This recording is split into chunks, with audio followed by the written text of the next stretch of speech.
मित्र हो नमस्कार. स्वागत आहे तुमचे आमच्या आध्यात्मिक ज्ञान या यूट्यूब चॅनलमध्ये.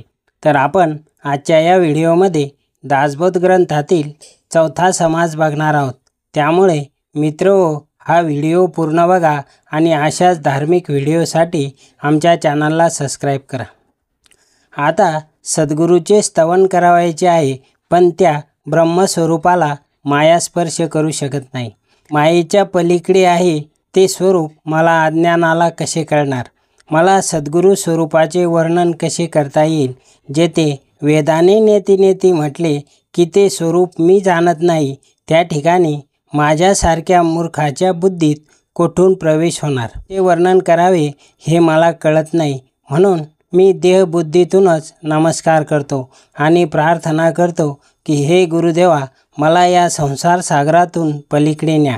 मी सद्गुरूचे स्तवन करीन अशी खोटी इच्छा मला होती, पण मायेचा आधार तुटला तेव्हा हे गुरुदेवा, तुम्ही जेथे असाल तसे असा एवढेच म्हणतो.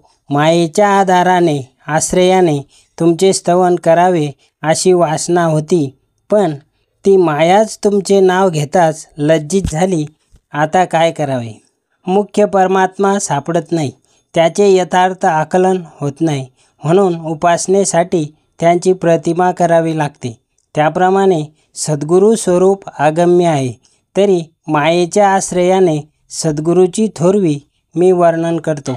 आपल्या मनात जसा भाव असेल तशा प्रकारचे देवाचे ध्यान आपण करतो.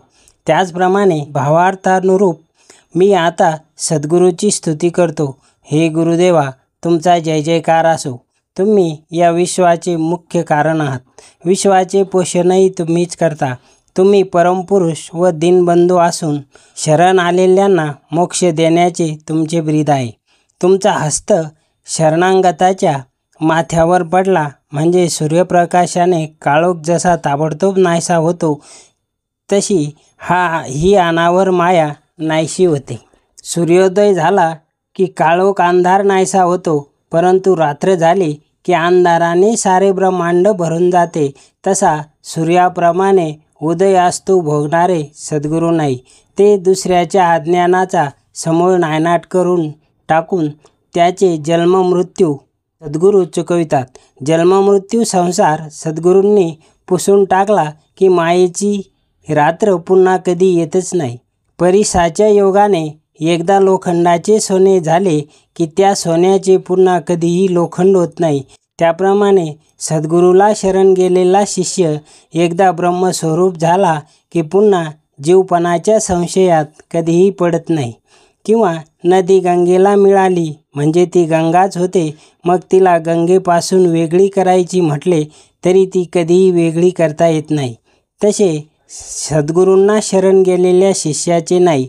तो गुरुकृपेला प्राप्त झाला की त्याचे शिष्यत्व जाऊन तो स्वामीच होतो.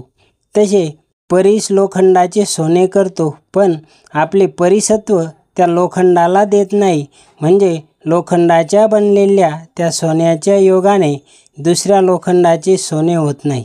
परंतु सद्गुरूचा शिष्य असतो तो अनेक लोकांना ब्रह्मज्ञानाचा उपदेश करतो. म्हणून सद्गुरू कृपेने शिष्याला गुरुपद प्राप्त होते. परंतु सोन्याने लोखंडाचे सोने करता येत नाही. त्यासाठी सद्गुरूंना परिसाची शोभत नाही.